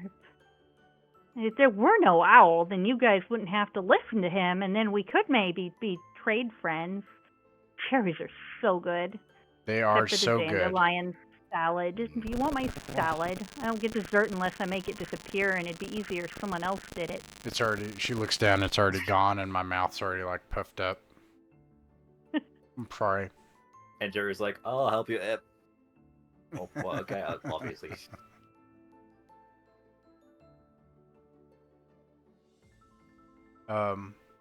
Yeah, where is Mr. Burt? Mr. Burt? Oh, Mr. Birch usually eats, and he kind of stands up, and then next thing you know, he's kind of standing on his chair looking around the room because he's got short issues. Oh, there he is. He's in the corner over there with Mr. Oakleaf and a couple of the mouse guard. It's like they're talking about something, probably something I'm not allowed to know. Oh. But hey, you're adult mice. Maybe they'll tell you about it. Yeah, if you'll excuse me, and I take my bowl of dandelions and my other bowl. I'm carrying two bowls of food, and I walk over to them and I say, "Excuse me, but are you Mr. Oakleaf?" I am Mr. Oakleaf. Can I help you? Mr. Oakleaf, I've heard that your son is Kick. Is this right? Ah, yes, that's my boy. Hard-working little mouse. Well-mannered, too. Can't ask for a better son. Well, I just wanted to say that we're visitors from Greyhouse, and he was so incredibly kind and helpful to us today. I am quite pleased to hear that. So will his mother be. My name is Pearl, and these are my friends, Poppy and Jerry. Are are you Mr. Burt? I turned to the other mouse. I am. I'm sorry, we were unable to greet you. We've had some things to deal with. I can't remember the last time we had visitors from Greyhouse, to be honest. Well, Have you managed to break that deal with the owl? I turned to Poppy and Jerry on that. And she kind of picks up her acorn and shuffles over. And Jerry says, well, things are changing over there, so right now we're just exploring our options, really, seeing what better ways that we could have to really spread our legs a little. So right now, the deal's still technically on with the owl, but right now we're trying to see, like, what other options we might have besides the owl. So we really appreciate your hospitality, and from what we've been told, that you, Mr. Burt, are the mouse to speak about anything local to this area, and we really appreciate it for any information you'll be able to give us. Ah, yes. Well, we have been fortunate here. Been doing well. Mostly out of line of sight for the old owl over there. He doesn't come out here much, and we mostly keep to ourselves, so we do engage in trade with some mice up north. We tried with the Greyhouse, but we're told, well, with the owl's rules, he said we couldn't, and so we must leave them alone and not have dealings with them. That's why I was so surprised when I heard there were Greyhouse mice here. I trust it won't bring trouble to you or your family for you to be here. Oh, go ahead. If there's any type of trouble, one thing I want to let you know is it shouldn't ever be brought up here. It's only on us. So if there's any trouble, it's only our burden to bear. And we were just hoping, among the information, is one of the things we're really looking for is a place called the New House. And we were wondering if there's anything like you may know about this location. Ah, well, I have heard of it. I've never been. I have too much keeping me here, but we do trade with a mouse settlement to, I believe it's relatively somewhat to the north of here. Though it's quite a journey. It's through the forest, and it usually takes them days, or if the weather or predators are bad, it could be well nigh a week. But every so often we have a cart or something that arrives from there, and they bring stuff here, or we send stuff there. They tell us of a place up there run by giants, but the food is good. Definitely gauging from stuff that arrives in the carts. Why, I believe it was a couple months ago they brought us a cart with, what was that? Tall, chewy veg. Oh, I know, asparagus. They brought us a cart with asparagus. I'd love to see what Miss Blossom is going to do with that. Let me tell you, it's going to take me a lot to eat that. Oh, and they're known at the end of summer to bring corn. Now, you should try that. Wow. Well, we would very much like to meet these people. When is the last time a group of them has come? Oh, we don't see them often. Maybe 2 or 3 times a year. They often don't travel in winter due to the mud and the rising of Glitter Creek. It can well nigh swell to a river in the winter, and nobody crosses that. Glitter Creek is the creek just to the north? Ah, yes. Do tell, were you planning on trying to cross that? We had thought about it. I must caution you about the area. It is, well, normally we would work on it, but we have a situation right now going on here. But frankly, the area is overrun by rats at the moment, and they often will threaten or charge exorbitant fees for mice trying to cross. I turned to Jerry and Poppy. That must be where the spear came from. I almost forgot, actually. A good point. We were exploring the area, just looking around the general vicinity, and we did come across this big stick we found in the ground while we were walking from the creek. Would this be one of the weapons they may have used? And he just basically shows Mr. Birch the stick he picked up. Ah, well, appears to be the right size. They do tend to use long spears or large cutting type weapons with razor blades or whatnot. Best bet is if you don't want trouble, you pay the fee. How much is the fee? Changes based on their mood and if they like the look of you or not. See. Sometimes the caravan runs into them and we lose half a load. Wow. Well, I'm sorry to hear that you haven't been able to range for a problem. I don't mean to be nosy, but is there some trouble here? Is there any help that we could be of? Could we be of help in some way? He sits thoughtfully for a second. Well, when did you say you came yet? Yesterday, wasn't it? Just yesterday. Yeah. You might just be the mice I need for this problem. Well, day before You yesterday. see, actually. you're not from here, and this problem started before you got here, which means you could help us solve it. We have our food store's pantry downstairs. I heard Kick showed you around. He's a friend of Plum's and won't stop bragging about the honey candy he got. Finally shared it with the other mice because they wouldn't leave him alone. But it's another story. Anyhow, about 2 weeks ago, we started to notice things were missing. First, Miss Blossom thought it was her age and she can't remember, but losing 2 whole acornfuls of cherry jelly overnight is nothing to be forgetting. We posted a guard there and thought that would end it, but we're still losing food. With the guard there, of all things. First I thought maybe it was my guard. I've changed him up. It keeps happening. We do rounds. We're quite got ourselves for what's going on. We tried having a guard posted at the room, but the torch kept going out. Of all things. And then he lights the torch and something else is missing. We rely on that to get us through the winter, and I don't know who's stealing it or what for. It's an awful lot of food to put away.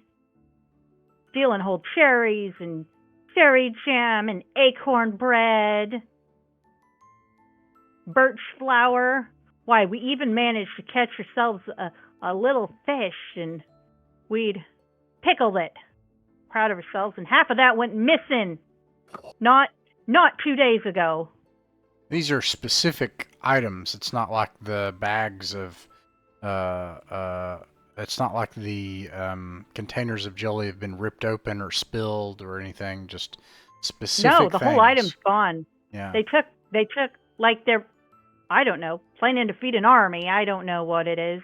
We've tried talking to mice. We've conducted investigations and looked into rooms, and I don't even know who to trust now. No one knows the inside out of this tree like my men do.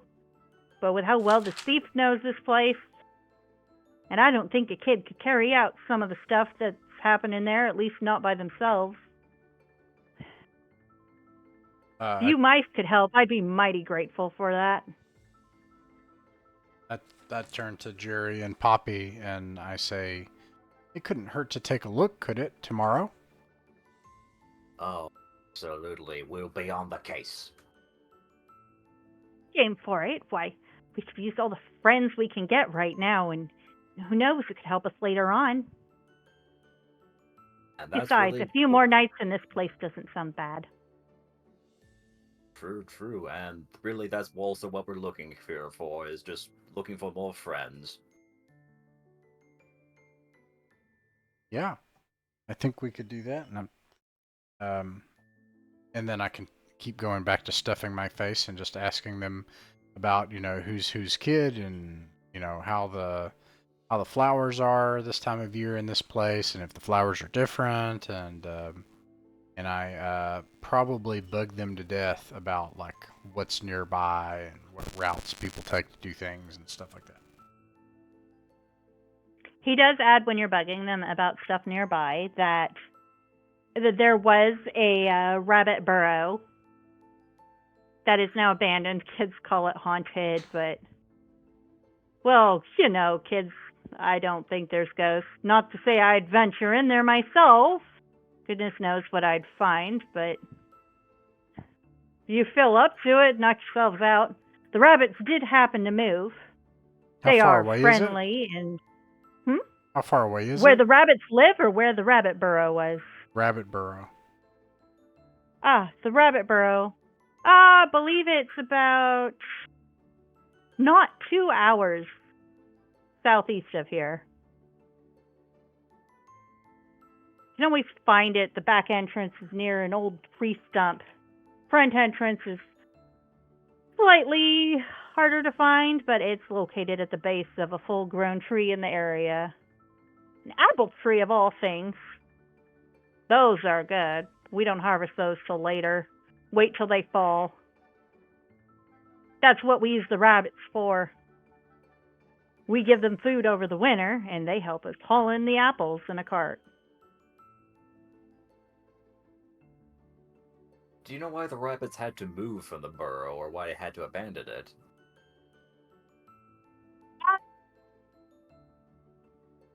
If I had to say, I don't recall. Had something to do with an unfriendly, either bothering them there or maybe something moved in, I don't know.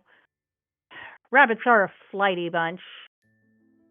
They could get scared of their own shadows at times, but don't tell them I said that.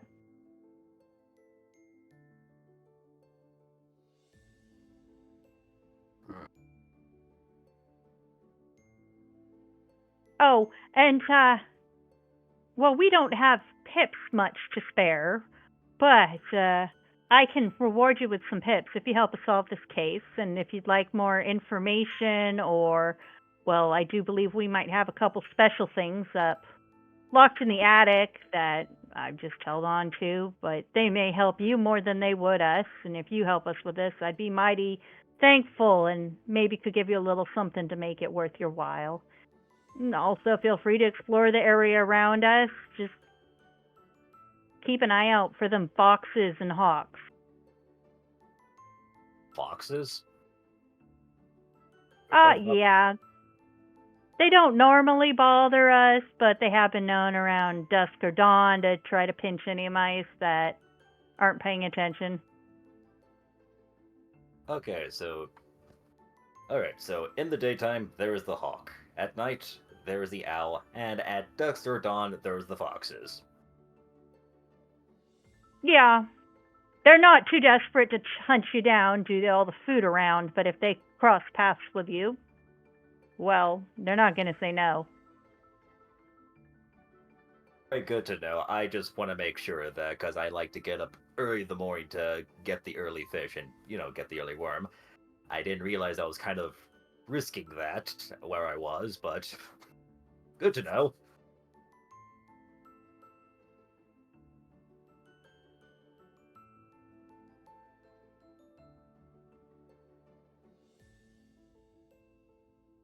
Well, if you don't mind, hate to interrupt, but it looks like Ms. Blossom is bringing out dessert, and whoo boy, it smells good. That looks delicious.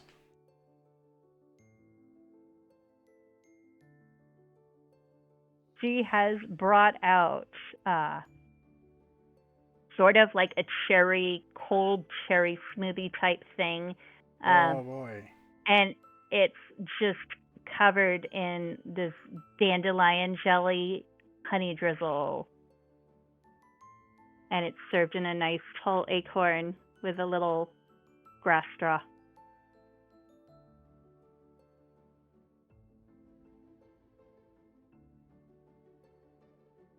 I slurp it up and I get a brain freeze.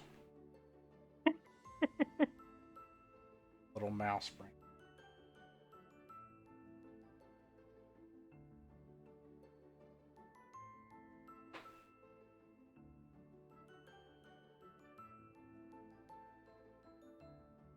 And I guess the only thing I can really ask for, the only thing I can think of later this evening, I asked Mr. Birch just like, out of curiosity, Mr. Birch, you wouldn't have to have like a small little thing I could give to a kid, like little thing like to pin to his chest, you know, like he's been a very good help, and we've unofficially given him the title of the ambassador since he helped us tour the tree and all.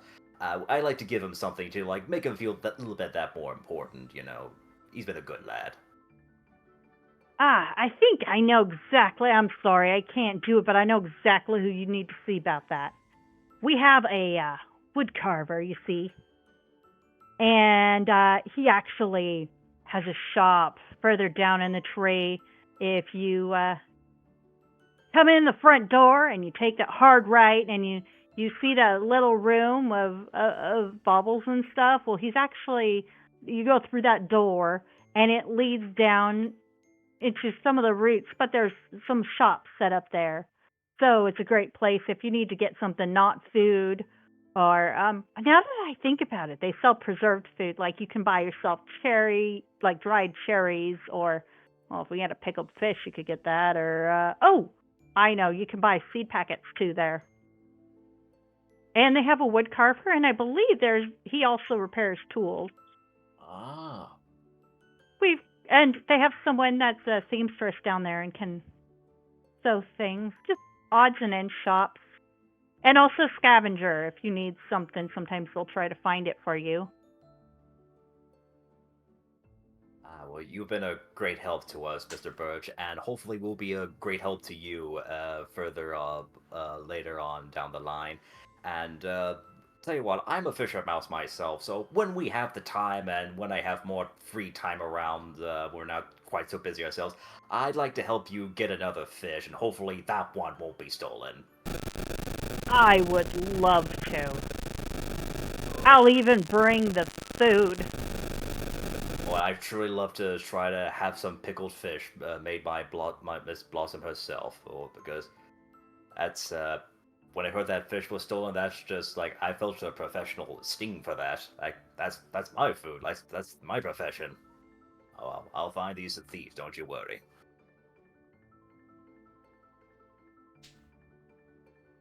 And with that, Ms. Blossom is clearing off the dishes, and different mice are starting to head to their rooms. Mr. Birch says, well, it was a pleasure meeting you, and I'm looking forward to working together. I must be going. I have family at home, and well, my brother's working guard shift tonight, so I need to get Kick in bed. Or no, not Kick, Plum. So I shall see you tomorrow. I'll meet you up at breakfast if you're wanting to talk about the pantry incident. We'll be sure to do that first thing in the morning. And with that, the mice go to bed. And I think we'll probably wrap that up for tonight.